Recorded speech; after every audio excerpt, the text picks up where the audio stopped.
موږ درې شی باید هېر نه کړو. زموږ اسلافو چې کومه قرباني د افغانستان دپاره ورکړې ده، درې شی زموږ دپاره مهم دي. اول دغه ټولې قربانۍ چې ورکول شوي دي چې اوسني حالت آخري راځو، لکه اوس چې موږ ویاړ او افتخار کوو د 100 کلنې د خپلې ازادۍ د لاسته راوړنې، الحمدلله داسې وخت رانږدې شوی دی چې انشاءالله د هر چا ته به داسې یو بوی د نوې ازادۍ ور لګېدلی او انشاءالله نږدې ده چې دا به ور ولګېږي او دا به په سترګو وویني. نو د دې په برکت باندې چې اوس دغسې حالات هم را روان دي، په دغسې یو شي کې اوس د ازادۍ اهداف بیا څه دي، دې ته اوس نه راځمه. هغه اهداف یې څه دي، هغه څنګه باید لاسته راوړو. خو د اهدافو نه مخکې زه دا وایم چې موږ ته درې شیان بیا پاکې ډېر ضروري دي. اول دا باید یو اول نه کړو چې زموږ دغه ازادي چې موږ ته بخښل شوې ده، یا الحمدلله اوس بیا په برخه کېږي او دا معلومه شوې دنیا ته نوره ثابته شوه چې الله مې نصرت وکړي، یو کامیاب ازادي مې اوس لږ وخت یې پاتې، ډېره وخته په دښمن مې مات شوی دی. اوله کامیابي خو دا ده. په دې کې اولنی شی دا ضروري دی چې زموږ ستاسې د ټول دې لپاره چې دا باندې موږ د ټول ایمان دی چې هغه څه چې روان وه بغیر د نصرت الله نه دا نسو کېدلی. یوازینی شی نصرت الله پاک و چې د دې مجاهدینو او د مسلمانانو سره په افغانستان کې اوس چې دغه سپر طاقتونه یې په شا کړي دي. د دې دپاره چې اوس موږ خپله اوس دوره په اوس وخت کې چې موږ ژوندي یو چې کړلي دي، خو تللي دي زموږ دپاره څه پکار دي چې باید وکړو په دغسې وخت کې. زموږ دپاره دا پکار دی چې الله پاک نه غواړو چې الله پاک زموږ تاسو ته د شکر زمینه برابره کړي، د الله شکر ادا کړای شو او هغه څه دپاره چې قربانۍ ورکول شوي دي هغه راولو، او هغه څه دپاره چې د شهدایو قربانۍ ورکړي د هغوی زړونه په یخېدل هغه څه الله پاک لاسته راوړي. ځکه د 40 نه په اخوا یا 48 ملکونه چې د چا سره جنګېږي، ما په یاد یو چې جنګ مشرتي یو صحافي د چا نه پوښتنه وکړه، ژورنالیست وایي چې څنګه سو جنګ؟ هغه یاره که رښتیا درته وایم خبره خو داسې ده چې دا جنګ چې دی د غوماشي او د پیل دی. نو اوس دې ته نور موږ نه پوهېږو، خو دا جنګ دی رښتیا دی اوس طالبانو دغه وګوره، دا څو ملکونه وګوره چې دې سره جنګ دی. اوس دې ته وګوره چې داسې یو ورځ راځي همدا ټول په بغارو دي، همدا ټول ستا سره خبرو ته کښېني چې مخکې هېڅ نږدې نه درته راکړله، ستا سره خبرې کوي او ټول په دې پوهېږي او دوی خپله په دې پوهېږي او په دې اقرار کوي چې موږ ماتې خوړلې په افغانستان کې او اهداف د دې نور د لاسه ورکړي دي، هغه حالت یې نشته. نو دلته ځکه دې ته اشد ضرورت دی چې خواست وکړو چې الله پاک الله د شکر توفیق راله راکړي، ځکه یوازینی شی اولنی شی چې هغه نصرت الله پاک. دوهم موږ لپاره دا شی مهم دی چې هغه موږ تاسې د هغه خپلو زمریانو د هغه مشرانو اتلانو تاریخ ژوندی وساتو. لکه دا نن چې د هغوی اتلانو تاریخ موږ لمانځو، هغوی به همیشه باید زموږ په ذهنو کې د هغوی همیشه باید موږ ذکر وکړو، هغوی باید په خپلو کتابو په تاریخونو کې باید ولیکو، ځکه هغه سپس الاران وه. که شهیدان و که ژوندي دي هغه دې الله وساتي، او چې کوم تللي دي شهیدان شوي دي الله دې جنت الفردوس موږ سره ورنصیب کړي. د هغوی اولاد باید ژوندی وي، د هغوی اولاد ته باید تعلیم زمینه برابره وي، د هغوی اولاد باندې پوښتنه وي، د هغوی پر قریبان باید پوښتنه وي، د هغوی باید په تاریخ کې ځای وي. او څوک چې موجود دي اوس فلحال هم د هغوی الله حفاظت وکړي.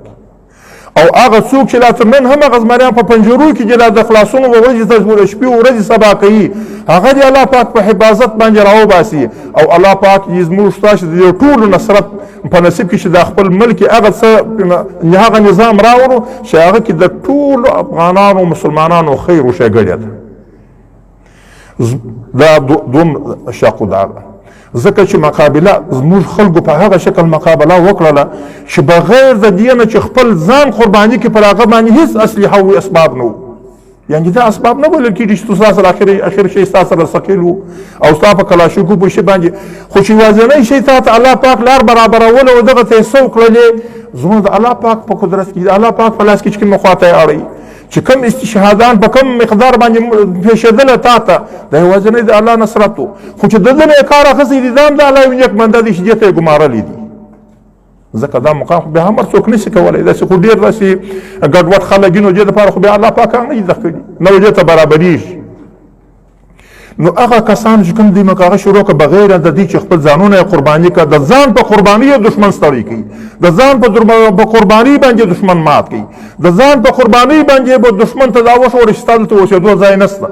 د ځان په قرباني باندې خپل دین او خپل عزت او خپل پت او د خپل ملک لپاره نن دغه دې بری وګاټي، نن د ګټو په حال کې دی او انشاءالله دا به ګټل کېږي وګټلی دي. او دریم شی چې دی دریم شی هیر نه کو هغه زموږ د دې مظلوم ملت او د غیور او مجاهد ملت پشتیبانی و لکه په تیرو تاریخونو کې چې کړی وه همداراز اوس د دغې پشتیباني ده هم دغو خلکو که دا پشتیباني د دغو اتلانو او زمریانو سره نه وایي دا هم یقیني خبره ده چې ګرانه وه چې دښمن ته بیا ماته ورکوله اوس دې ځای ته راځم چې زموږ جهاد چې وو که پخوا تېر سوی دی که اوس کې وو زموږ جهاد چې وو هغه عام شموله وو زموږ مجاهدین هغه صحیح دغه اتلانو چې جهاد کوي خو شاته ملت یقیني ولاړ بلکې په هر بخش کې دننه مجاهدین وه یو عجیبه واقعه به درته ذکر کړم زه دوه ملګري درې ملګري وو د خارجیانو سره څو ورځې مخکې ملاقات و په دغه شراتون هوټل کې و سره کښېناستو بیا باسو بیا یو ملګري پوښتنه ځینې وکړه وایي چې تاسې هم ښه وکړه چې د افغانستانه پر وخت ووتلاست وایي و موږ دا ښه زموږ لپاره موږ خو دا فیصله وکړه موږ هلته فیصله وکړه چې کله یو کس راولاړ سو څو کسان یې پر یو ځای باندې زموږ وویشتل موږ نور دا فیصله وکړه چې د افغانستان سره موږ اوسو نو ما په ذهن کې راغله ما هغه اتل مجاهد چې د عسکرۍ په لباس کې وو او عسکر معلومېدی او هغه با ایمان عسکر او هغه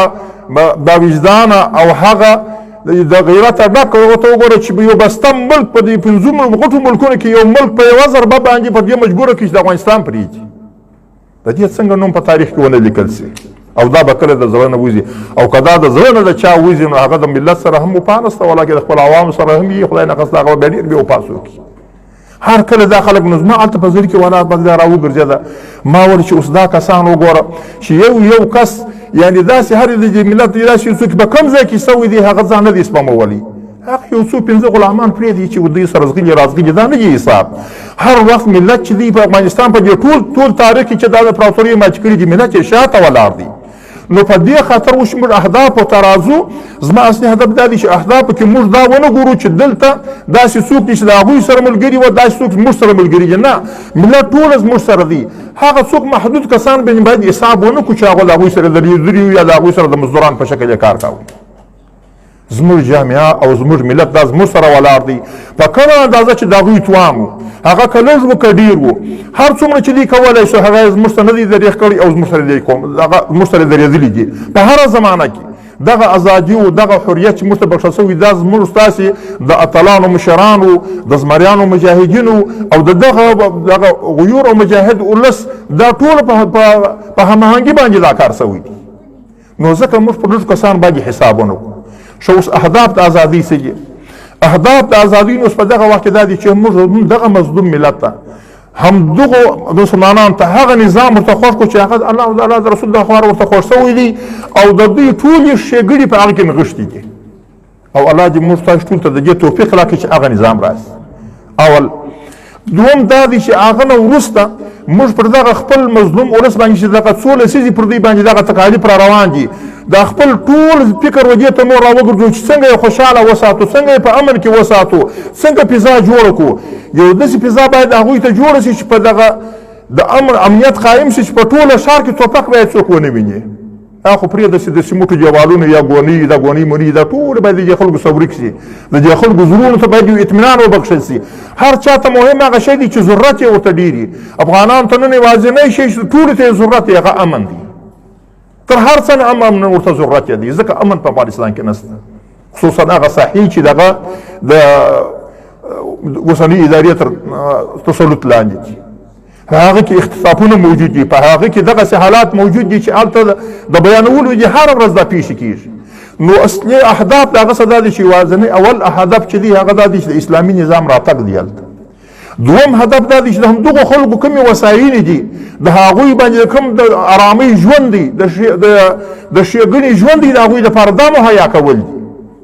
دا اوس ټولو باندې زموږ په مشرانو سیاسي ورونو باندې زموږ پر ځوانانو باندې د هر چا خپله په دې کې دا ده د مشرانو سیاسي ورونو سره دا دی چې د زغم نه کار اوس نه واخیستلی شي خپل مجاهدینو خپل زمریان دې ته اماده کړي چې نور نو د زغم او صبر او حوصلې نه کار واخلي هغه چا چې زغسلي دي هغه په دې کې حساب نه کوي په لسو کې په لسو په ټولو حکم وکړي چې دغه ټولو زموږ سره همکاري کړې ده یو که پکښې پر هغه حساب مه کوه چې په دغه نه کسانو کړې ده دا یې ونه ده کړې و ټولو ته باید د هغه باندې د صبر او د حوصلې نه کار واخیستلی شي تر څو چې په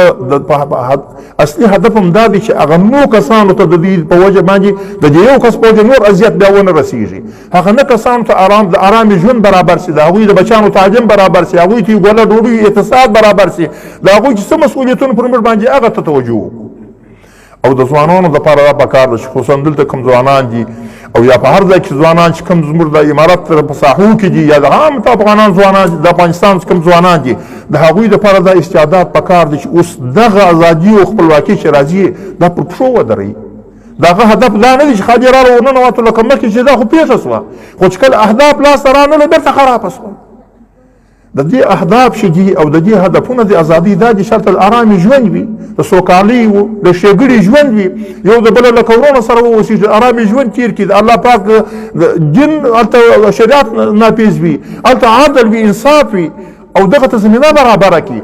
او که بېرته داسې چې ګډوډي خدای ناخواسته په هغه کې ګډه سي نو هغه بیا اهداف لاسته رانغله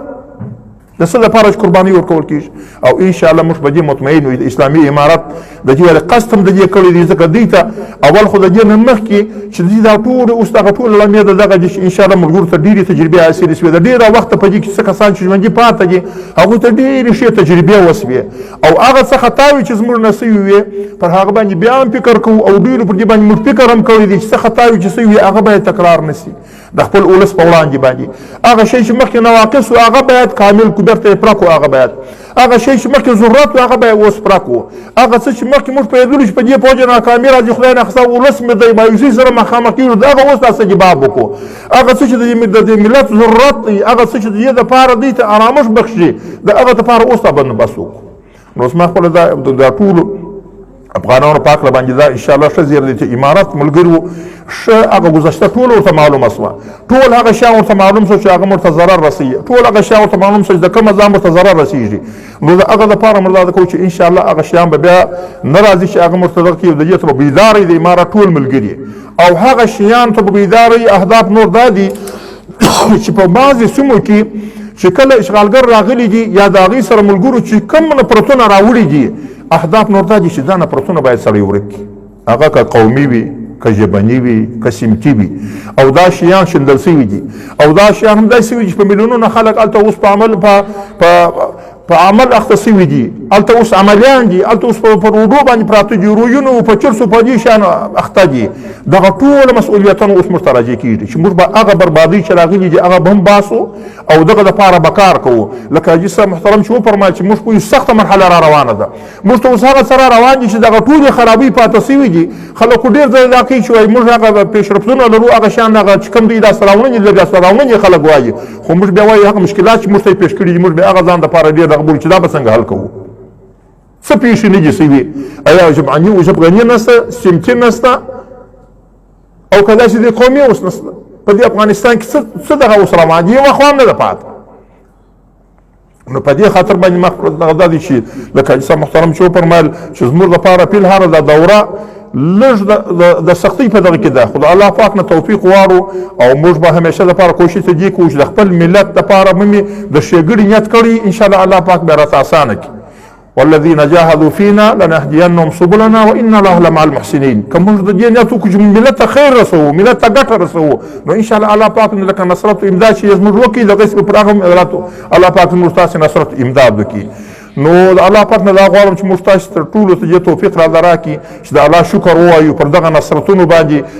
چې رسیو مخکې ولکه دا اوسنی چې غټ نصرت په نصیب دی او غټه خپلواکي اوس بیا افغانستان ته بخښل کېږي. اوس د دې نه بیا چې زموږ مسؤلیت دی د دې توفیق راکړي چې موږ په صحیح توګه پورې د خپل ملت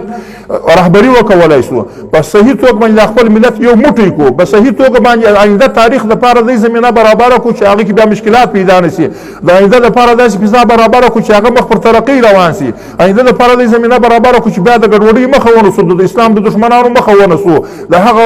بغریزو لاسونو مخه ونیسو چې کوم افغانستان ته یې راوږدوي. او الله پاک دې توفیق راله راکړي موږ تاسې ټولو ته او ټولو افغانانو ته.